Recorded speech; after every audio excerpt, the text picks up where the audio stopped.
Hello. I'm going to read something else today. I'm going to start this book, which was an absolute childhood favourite that I loved when I was, young. And I've probably read it about 6 times. I sort of read it as a child a couple of times, and then I read it as an adult a few times. And I've really enjoyed it. And it's by a chap called Robert O'Brien, who I think has died since he wrote this book. And it's called The Silver Crown. I did have the original book for decades, and I don't know what happened to it in more recent time. I may have lent it to someone and forgotten. Anyway, I bought another one because it's such a special book. So I'm going to read it one chapter at a time. See how we get on. I hope you enjoy it as much as me. I think it's a fantastic book. So, The Silver Crown. Chapter 1. The Birthday Present. She had known all along that she was a queen, and now the crown proved it. It was the first thing she saw when she opened her eyes. It lay beside her on the pillow, shinier than silver, glowing softly, with twinkling blue stones set all around.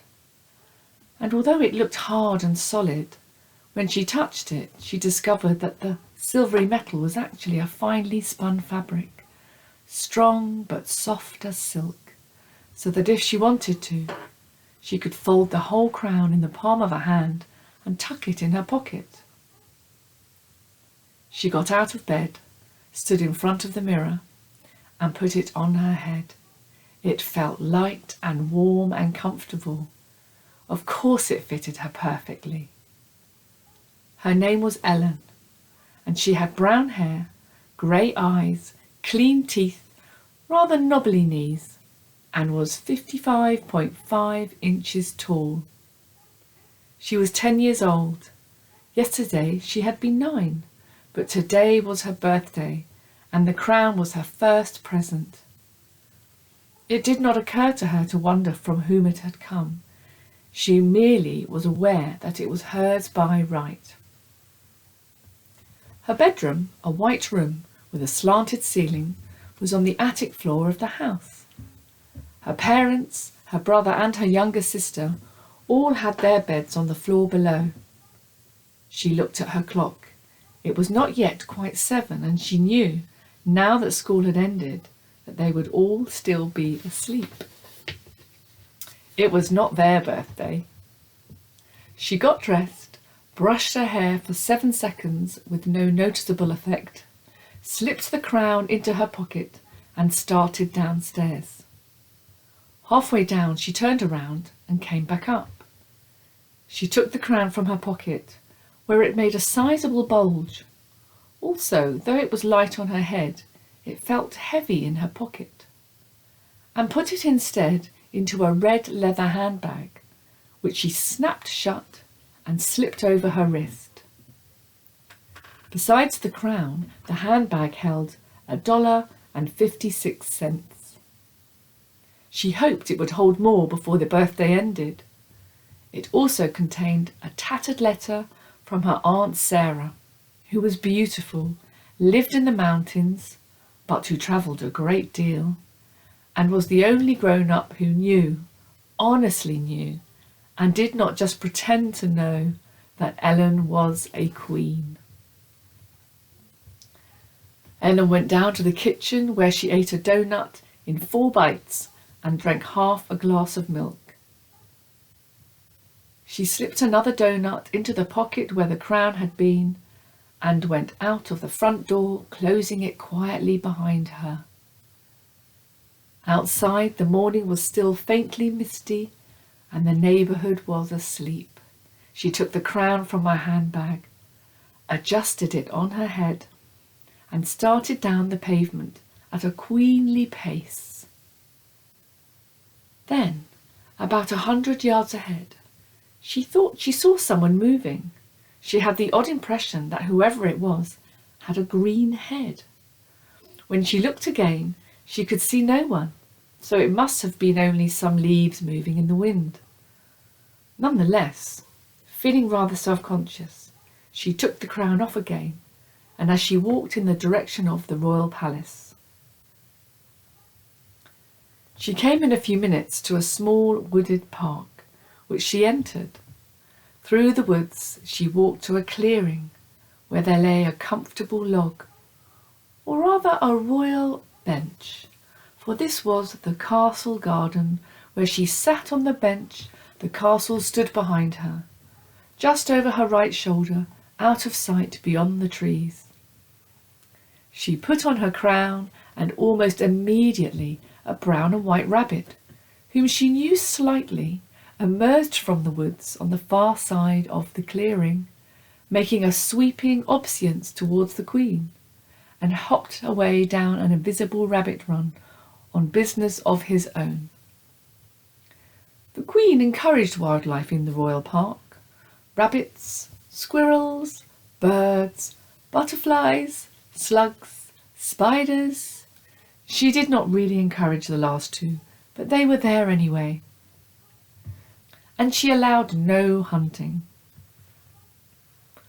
Although the castle was out of sight, she knew exactly what it looked like. It had 3 tall towers, all minareted, and 2 shorter ones standing guard over the portcullis, which had a spiked iron gate ready to crash shut, and, of course, a drawbridge wide enough to accommodate mounted chargers 3 abreast. The curtain wall was gracefully buttressed, and in the clear blue water of the moat swam ducks, geese, swans, and fish. It also contained a small boat in which the Queen could, when the mood took her, go paddling. One of the towers, the one over the keep, was haunted by the ghost of the old Duke, an evil man who had, back in the Middle Ages, put 3 wives to the knife before they caught and hung him. All in all, it looked quite a lot like a famous castle called Neuschwanstein, which stands high in the Alps in Europe, and was built by King Ludwig II of Bavaria, later called Ludwig the Mad, because he spent most of the royal treasure building castles he didn't need. Neuschwanstein, which I'm sure I'm saying wrong, was his grandest. Ellen's Aunt Sarah, while travelling in the Alps, had once sent her a postcard with a picture of it, and Ellen thought it was the most beautiful place she had ever seen. Though her castle had in its great hall a chamber of state 100 feet long, with a gold throne on a dais at one end, Ellen preferred to hold court when the weather was fine in the garden. She would do so today, she decided, and since the courtiers would be gathering soon, she went over in her mind the agenda for the morning.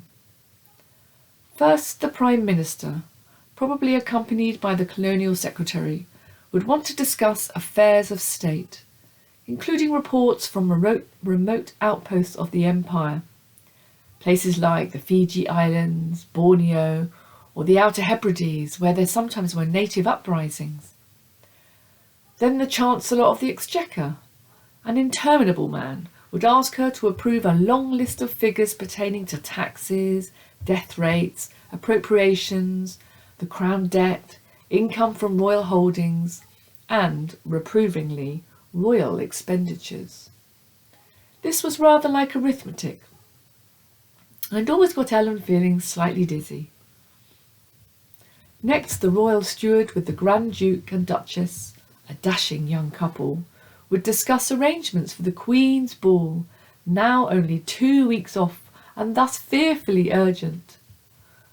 When the Chancellor of the Ex was out of earshot, the Queen planned to ask the Duchess, who was not only her chief lady-in-waiting, but also her best friend, to find out the price of a new ermine robe she must have for the ball. Her planning was interrupted suddenly by the wail of a fire siren, then another, then a third, and engines rumbling down the street next to the park. Ellen now had lived in the city long enough, more than 3 weeks, so that she no longer got excited about fire engines. She heard their sirens nearly every day, but in town, unlike the country, they merely shrieked off somewhere out of sight and put out a small fire in the house or flat of someone you didn't know. So she sat still and waited for the noise to fade in the distance, when she could resume planning for the ball. But this time it did not fade, at least not very far. She heard the sirens wind down from treble to bass and then stop, still within earshot. There was a lot of confused shouting, and then the loud throb of an engine.